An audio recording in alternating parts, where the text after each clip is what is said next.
মানুষ দু চোখ ভরে দেখছে আর উপভোগ করছে এমন এমন মধুর মধুর দৃশ্য, যেগুলো মানুষ এই জন্মে তারা বেঁচে থাকতে আর দেখে যেতে পারবে কিনা সেই চিন্তাটাও তারা করার ক্ষমতা হারিয়ে ফেলেছে। মমতা বন্দ্যোপাধ্যায়ের বাড়ির সামনে থেকে যখন সেই লৌহ প্রাচীর পুলিশ সরিয়ে নিয়ে চলে যাচ্ছে, যখন অভিষেক বন্দ্যোপাধ্যায়ের বাড়ির সামনে থেকে সিকিউরিটি একটার পর একটা উঠে যাচ্ছে, স্ক্যানার পুলিশের গাড়িতে তুলে নিয়ে চলে যাচ্ছে পাত্তারি গুটিয়ে, মানুষ দেখছে আর চোখ ভরে দেখছে আর মুখে আনন্দ প্রকাশ করবার ভাষাটা হারিয়ে ফেলছে, থরথর করে কাঁপছে। মা বোনেরা স্ত্রীয়েরা প্রত্যেকের বাড়িতে বাড়িতে তাদের স্বামীর কাছে এসে অন্যান্যদের কাছে, আত্মীয় স্বজনের কাছে ছুটে আসছে রান্না করতে করতে। এই দেখো, এই দৃশ্য আমরা দেখবো ভেবেছিলাম। বলতে বলতে গল্প করতে করতে এমন সময় চলে যাচ্ছে যে তাদের রান্নাটাই দেরি হয়ে যাচ্ছে। গত দুদিন যাবত এই ঘটনার সাক্ষী থাকছে আমাদের এই পশ্চিমবঙ্গ। নমস্কার, মানুষের ভাষায় আপনাদের সকলকে স্বাগত। আমি প্রবীর রায়চৌধুরী আপনাদের সাথে। কিন্তু একটা জিনিস আমি কিন্তু ভেবে কুল কিনারা করে উঠতে পারছি না এখনো, আপনাদের সামনে সরাসরি স্বীকার করছি। আপনারাও হাত খুলে কমেন্টে লিখুন এবং আপনাদের অসংখ্য সহযোগিতা, ভালোবাসা, অনুপ্রেরণা, ওইটায় কাটা। এমন একটা ভাষা, এমন এমন কিছু কিছু ভারত মানে বাংলা ডিকশনারির ভাষা, শব্দ, সেগুলো উচ্চারণ করলে না গা ঘিন ঘিন করে উঠছে। তার মধ্যে পড়ে ওই একটা অনুপ্রেরণা, তার মধ্যে পড়ে সততার প্রতীক। কি সাংঘাতিক! আগে আমরা ভাবতাম যে এই শব্দগুলো মানুষকে কত গৌরবান্বিত করে, আর এক সময় মনে হতো ওইটার সামনে চলে যাই, গিয়ে একটা সাদা রং নিয়ে লিখে দিই অ কথাটা লিখে দিই, অসততার প্রতীক। যদিও সেগুলো আর পরে ব্যবহার করবার সাহস করতেন না তিনি। পরবর্তীকালে সেই স্বৈরাচারী মমতা বন্দ্যোপাধ্যায়, তিনি হুমকির রাস্তায় চলে গেছিলেন এবং তিনি যে দেশের সংবিধান মানেন না, কিচ্ছু মানেন না, এবং তিনি যে এখানে একটি আদপেই মুঘল সাম্রাজ্য প্রতিষ্ঠা করেছিলেন, গত 48 ঘন্টা ধরে তিনি তার প্রমাণ রেখে দিলেন। তাঁর তুল্য স্বৈরাচারী এই পশ্চিমবঙ্গে গত 100 বছরে আর হয়েছে কিনা, এবং ইতিহাসেও বিরল এইরকম স্বৈরাচারী কোন শাসক এবং তার পরিবারের আর একজন, বা পুরো পরিবারটাই বলা ভালো। মানুষের চোখের জলে আজকে যে সুনামি আসলো তাতে তারা ভেসে চলে গেলেন। কিন্তু যেটা বলছিলাম, যেটা খুঁজে পাচ্ছি না, আপনাদের ভালোবাসায় আমি কৃতজ্ঞতা জানাই, প্রণাম জানাই সকলকে, সকলের জন্য শুভকামনা জানাই, ঈশ্বর সকলের মঙ্গল করুক। কিন্তু চিন্তাটা হচ্ছে এই যে আমাদের প্রত্যেক তো মহকুমাতে একটা করে সংশোধনাগার আছে। আগে যেগুলোকে জেলখানা বলা হতো, এখন তার নাম পাল্টে সংশোধনাগার করা হয়েছে। কিন্তু আইনি পরিভাষায় কিন্তু এখনো জেল কাস্টডি বলা হয়, এখনো পুলিশ কাস্টডি, জেল কাস্টডি এগুলোই বলা হয়ে থাকে আইন আদালতে আমরা যেগুলো শুনি। কিন্তু সুধী দর্শকবৃন্দ, এত বড় জেল তো, মানে প্রত্যেক মহকুমায় তো একটা করে এইরকম জেলখানা আছে, সংশোধনাগার আছে, কিন্তু কুলোবে? চিন্তাটা হচ্ছে সেইটা। যে পরিমাণ অত্যাচার মানুষের ওপর হয়েছে, আপনার আমার প্রত্যেকের পাশে শহরে গ্রামে তারা ছড়িয়ে ছিটিয়ে রয়েছে। তারা ওই মুঘল সাম্রাজ্যের কেউ সম্রাট, কেউ জাহাঙ্গীর, কেউ আকবর, কেউ বাবর, কেউ হুমায়ুন, এই সমস্ত যে সমস্ত নাম দিয়েছিল, শাহজাহান, এই যে নামগুলো চতুর্দিকে ছড়িয়ে আছে, এগুলো সেই মুঘল সাম্রাজ্যের নাম। কিন্তু এই নামগুলোই আমরা কি দেখতে পাচ্ছিলাম? আমাদের চারপাশে দেখতে পাচ্ছিলাম। তাদের তো আছেই, অবশ্যই তাদের জন্য তো আছেই, কিন্তু তাদের যারা সাহায্য করেছিল, আজকের এপিসোডটা তাদের জন্য। তাদের যারা সাহায্য করেছিল সুধী দর্শকবৃন্দ, এই ধরে নিন শওকত মোল্লা, এই ধরে নিন শেখ শাহজাহান, এই ধরনের যে নামগুলো পান, ডট ডট ডট ডট দিতে থাকুন, শেষ হবে না।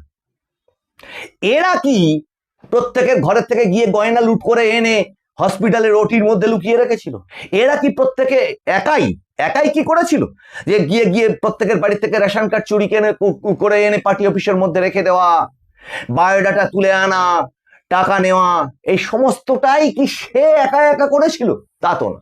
তাকে তো সাহায্য করবার জন্য ওই যে যাকে আমি বলি কুচো, ওই কুচো নেতা মেজো নেতার তো ছড়াছড়ি হয়ে গেছিল। কোথাও যদি একটা সুলভ শৌচাগার উদ্বোধন হয়, তারও একটা সভাপতি সেক্রেটারি এই সমস্ত হচ্ছিল, সেখানে সেখানে সেও নাকি যুবরাজ। এই গোটা সিস্টেমটা, এই গোটা অপশাসনটার এই যে সঙ্গী সাথী যারা, তাদের বিজেপির ঘোষিত অবস্থান কোন রকম কারোর গায়ে হাত দেবেন না। বিজেপি রাজ্য সভাপতি কঠোর অবস্থান জানিয়েছেন এবং বিজেপির পতাকা হাতে নিয়ে যদি কেউ এই ধরনের কাজকর্ম করেন, তিনি পরিষ্কার একবার না 3 থেকে 4 বার মুখ ঘোষণা করলেন যে দল থেকে বার করে দেবেন তাকে। ঘোষিত অবস্থা। আইন ভিত্তিতে, আইনি পথে আইনের শাসন প্রতিষ্ঠা হবে, যেটা ছিল না। ছিল মমতা বন্দ্যোপাধ্যায়ের আইন, ছিল অভিষেক বন্দ্যোপাধ্যায়ের আইন, ছিল আইপ্যাকের আইন। এবার হবে ভারতীয় সংবিধানের আইন, যেটাই হওয়া স্বাভাবিক ছিল না। সেটাই মাননীয় রাজ্য সভাপতি বিজেপির শ্রমিক ভট্টাচার্য থেকে শুরু করে মাননীয় শুভেন্দু অধিকারী, যিনি দুবার সিটিং চিফ মিনিস্টারকে হারিয়েছেন, এবং গত 2 বছর আগে এই চ্যানেল থেকে একটা এপিসোড করেছিলাম, তখন তার নাম দিয়েছিলাম মুক্তি সূর্য, বাংলার মুক্তি সূর্য। আর এক সময় আর একটা এপিসোড করেছিলাম যেখানে বলেছিলাম যে একা টানা রিক্সার মতো দলটাকে টেনে নিয়ে চলেছেন যেন। খুবই ক্রাইসিস পিরিয়ড সেই সমস্ত সময়গুলো, সকলেই জানেন আপনারা। কিন্তু প্রশ্ন হচ্ছে যে তাহলে এদের হবে কি? এদের ঠিক কি হবে সেটা জানে স্বয়ং নরেন্দ্র মোদী। প্রধানমন্ত্রী নরেন্দ্র মোদী সেটা বিলক্ষণ জানেন। স্বরাষ্ট্রমন্ত্রী মাননীয় অমিত শাহ মহাশয় বিলক্ষণ জানেন এদের ঠিক কি করতে হয়। মাননীয় যোগী আদিত্যনাথ, তিনি তার এক সময় আমরা জানতাম মুলায়ম সিং জমানা, ডাকাত জমানা, উত্তরপ্রদেশে বলা হতো ডাকাত, চতুর্দিকে ডাকাত ভর্তি, মানুষ স্বাভাবিকভাবে হাঁটাচলা করতে পারতো না। মায়াবতী, মুলায়ম সিং, আবার মুলায়ম সিং, আবার মায়াবতী, এইভাবেই চলতো। বিহারেও সেই একই অবস্থা ছিল। সব পাল্টেছে। আজকে গঙ্গোত্রী থেকে গঙ্গাসাগর, প্রধানমন্ত্রী নরেন্দ্র মোদীর ভাষায় গঙ্গোত্রী থেকে গঙ্গাসাগর ভারতীয় জনতা পার্টির সরকার গঠিত হয়েছে। ঐতিহাসিক ব্রিগেড সমাবেশের মাধ্যম দিয়ে 9 তারিখে শপথ গ্রহণ নতুন সরকারের। সেই নিয়ে অনেকের অনেক উৎসাহ আছে। কিন্তু সুধী দর্শকবৃন্দ,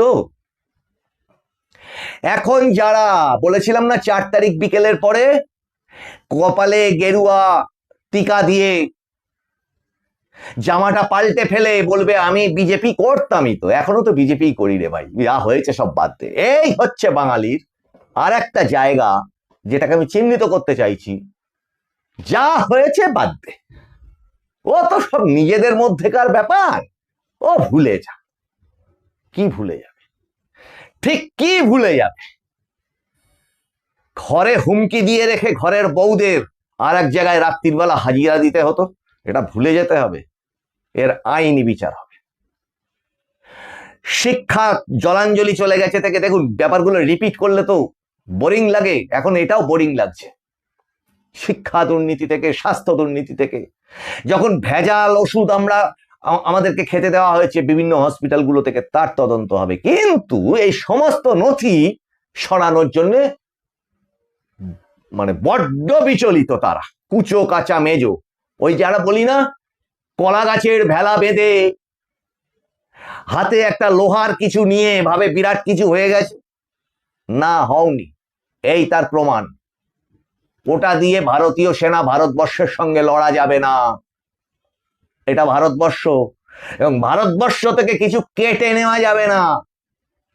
তাহলে কি হবে? Foot foot foot foot foot. সেটা জানে প্রধানমন্ত্রী নরেন্দ্র মোদী, যিনি অপারেশন সিন্দুর করেছেন। সেটা জানেন অমিত শাহ মহাশয়। কিন্তু এখন প্রশ্ন হচ্ছে যে এদের যদি জেলে পুরতে হয়, কত বড় জেলখানা লাগবে? এত বড় জেলখানা কোথা থেকে পাওয়া যাবে? এটাও তো একটা আগামী সরকারের কাছে বড় চ্যালেঞ্জ হতে যাচ্ছে। হয়তো রসিকতার সুরে বলছি, কিন্তু ব্যাপারটা খুব কঠোর বাস্তব। যারা যারা অন্যায় করেছে, যারা যারা তার সঙ্গ দিয়েছে, লুটে পুটে খেয়েছে, ধ্বংস করেছে,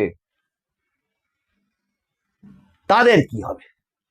তাদের যদি জেলে পুরতে হয়, অত বড় জেলখানা কি পশ্চিমবঙ্গে আছে? তাহলে জেলখানা বানাতে হবে। এই প্রসঙ্গে বিশেষ কয়েকটা ইনফরমেশন আপনাদেরকে দিয়ে রাখি। সেটা কি? এই যে বিভিন্ন পঞ্চায়েত দপ্তর, পৌরসভা দপ্তর, বিভিন্ন জায়গা থেকে যেখানে করেছে, যেখানে সমস্ত জায়গা থেকে যে নথি ফাইল এই সমস্ত সরানোর চেষ্টা করছে, এ করে লাভ হবে না। তার কারণ ওই মূর্খের শতদোষ বলে আমাদের বাংলায় একটা কথা আছে। মূর্খের শতদোষ। এই মুঘল সাম্রাজ্যের ওই যে পতন ঘটলো, ওই তৈরিটা হয়েছিল ওই মূর্খ দিয়ে। ওই মূর্খতা এক অভিশাপ বলা হয় আমাদের সমাজে। মূর্খতা হচ্ছে অন্ধকার, শিক্ষা হচ্ছে আলো, শিক্ষা হচ্ছে বিকাশ। ওসব দিয়ে কিছু হবে না। ওই নথি সরালেও তার সমস্ত জিনিস, ইডি, সিবিআই, আরো যে সমস্ত তদন্তকারী এজেন্সি আছে, মূর্খরা তো জানে না ইন্টেলিজেন্স বলে একটা জিনিস আছে ভারতবর্ষের, যেটা অন্যান্য পৃথিবীর সমস্ত অগ্রণী দেশেরই থাকে। সেটা তো আছে, আর সেটা কেন্দ্রের যেমন থাকে তেমনি রাজ্যেরও আলাদা থাকে, যেটা ছিল ওই স্বৈরাচারী নেত্রী, যিনি আজকে আর একটা এমএলএ তো নয়, মুখ্যমন্ত্রী তো দূর হোক গে যাক, এমএলএও না তিনি। খেয়াল করুন, তিনি একটা কোনো পৌরসভার কাউন্সিলরও না, চেয়ারম্যানও না, এমনকি পঞ্চায়েতের প্রধান অথবা পঞ্চায়েতের মেম্বারও না। তিনি কিছুই না, তিনি একটা সাধারণ মানুষ হয়ে গেছেন। কাজেই ওই ইন্টেলিজেন্স এবার কার কাছে থাকবে সেটা আপনারা ভাবুন। কাজেই দুশ্চিন্তা করবেন না। নরেন্দ্র দামোদর দাস মোদী তিনি যেমন আছেন, তিনি বলেছিলাম না যখন ভোটের আগে আপনাদেরকে, যিনি কাশ্মীরকে ঠান্ডা করেছেন, তার কাছে তো এটা কোনো ব্যাপারই না। এটাকে ঠিকঠাক করা তার কাছে কোনো ব্যাপার না। কিন্তু হ্যাঁ, এই প্রশ্নটা আমার কাছে খুব ইম্পর্টেন্ট। অত বড় জেলখানা, প্রত্যেক গ্রামে গ্রামে জেলখানা করতে হবে শেষ পর্যন্ত, যা দেখা যাচ্ছে অবস্থা, এটাকে মজার ছলেই নেবেন, কিন্তু সেটা তো একটা সমস্যা। এবং এদের তো শাস্তি হওয়াটা ভীষণ দরকার। এরা তো লাগাতার করেছে, দিনে রাতে করেছে, এবং করে ভেবেছিল আর কিচ্ছু করতে পারবে না। আগামী এপিসোডটাতে আপনারা অবশ্যই নজর রাখবেন। একটি গ্রাম, একটি প্রাচীন শহর, একটি কৃষ্টি সংস্কৃতিকে ঠিক কিভাবে কতটা সূক্ষ্ম প্ল্যানের সাহায্যে ধীরে ধীরে ধীরে ধীরে ধ্বংস করে ফেলে দেওয়া হয়েছে, আগামী এপিসোডে সেটা নিয়ে আসছি। সুধী দর্শকবৃন্দ, ইম্পর্টেন্ট খবর দিলাম কিনা বলুন, যে উনি এখন আর কিছুই না, কিন্তু সেই যে কিছুই না হয়ে যাওয়ার আগে তিনি গোঁ ধরেছেন তিনি পদত্যাগ করবেন না। ভারতীয় সংবিধান অত্যন্ত শক্তিশালী, তাতে সমস্ত ধরনের বিধানই দেওয়া আছে। সেটাই বিজেপির রাজ্য সভাপতি শ্রমিক ভট্টাচার্য বলেছেন। সংবিধান আছে, সংবিধানকে অত ছোট ভাববেন না, সংবিধান সব ব্যবস্থা করবে। কাজেই ওই 9 তারিখের শপথ গ্রহণে আমরা সকলে থাকব। আমরা যেন এক স্বাধীনতা পেয়েছি, আমরা ভারতবর্ষকে দেখতে পাচ্ছি আবার, সেটা উপভোগ করব না? অবশ্যই করব। আপনি আসছেন তো?